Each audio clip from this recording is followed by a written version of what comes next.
यीशु मसीह के मधुर और जलाली नाम में आज 1 जनवरी दिन शनिवार को आप सब अपम के श्रोताओं का हम हार्दिक स्वागत करते हैं।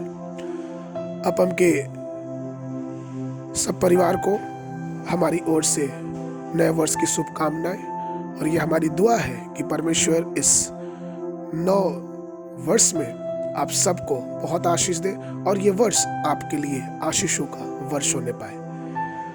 आज का जो वचन है वो लिया गया भजन संहिता की पुस्तक उसका 65 अध्याय उसका 11 पद। वचन इस प्रकार से कहता है, अपनी भलाई से भरे हुए वर्ष पर तूने मानो मुकुट धर दिया है, तेरे मार्ग में उत्तम उत्तम पदार्थ पाए जाते हैं। प्रभु में हमारे प्रिय लोगों, सचमुच में अगर हम प्रभु की बात करें तो प्रभु के मार्ग में हमें उत्तम उत्तम पदार्थ मिलता है। लेकिन ये जो वर्ष आज हम प्रवेश किए हैं, अगर इस वर्षों में, इन वर्षों के दिनों में अगर हम ये चाहते हैं कि परमेश्वर की करुणा, परमेश्वर की भलाई मानो मुकुट के समान हमारे और आपके जीवन पे बनी रहे, तो हमें ये चाहिए कि हम उसके मार्गों पे चलते रहें, क्योंकि उसके ही मार्गों में उत्तम से उत्तम पदार्थ पाए जाते हैं। पिछले वर्षों में हमने देखा किस प्रकार से हमारा और आपका जीवन उथल पुथल से भरा हुआ था और हर प्रकार की आशीषें, हर प्रकार की बरकतें, उसके साथ साथ दुख, तकलीफ, मानसिक तनाव, सब चीजें थी। लेकिन प्रभु का धन्यवाद कि उन वर्षों में भी प्रभु ने अपना अनुग्रह हमारे ऊपर बनाए रखा। और चूंकि आज 2022 का ये पहला दिन, पहला जनवरी है, इसलिए आइए हम और आप इस बात को समझें कि जहां दाऊद कहता है कि उसके मार्गों में उत्तम से उत्तम पदार्थ है, इस वर्ष की शुरुआत में जब हम इस वर्ष के नए वर्ष के मार्गों में चलने की सोच रहे हैं, तो इस वचन को अपने हृदय में उतार छोड़े।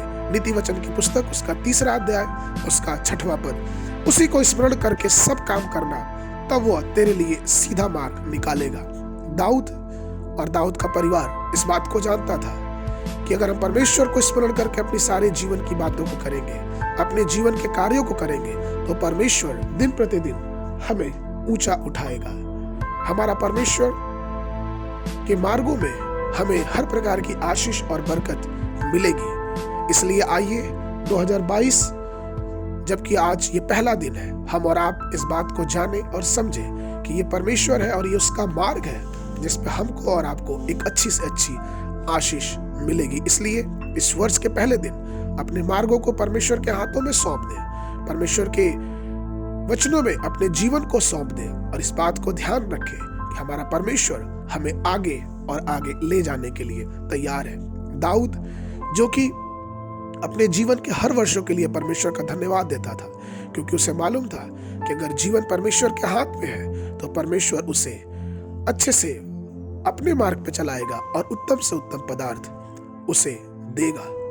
तो प्रभु में मेरे प्रिय लोगों, इस नए साल में हमारी यही दुआ है कि आप कई गुनी आशीष परमेश्वर की तरफ से पाएं, क्योंकि हमारा सेनाओं का यहोवा जो कि महान है, वो हमें और आपको ऊंचा करेगा।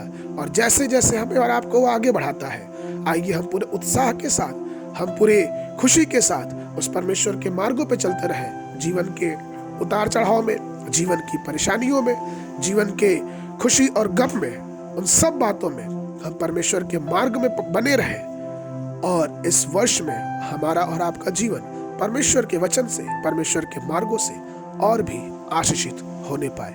फिर से एक बार आप सबको, अपम के श्रोताओं, अपम के परिवार की तरफ से हम आप सबको नए वर्ष की शुभकामनाएं देते हैं और ये आशा करते हैं कि ये वर्ष आपके लिए आशीष का, करुणा का और दया का वर्ष होने पाए।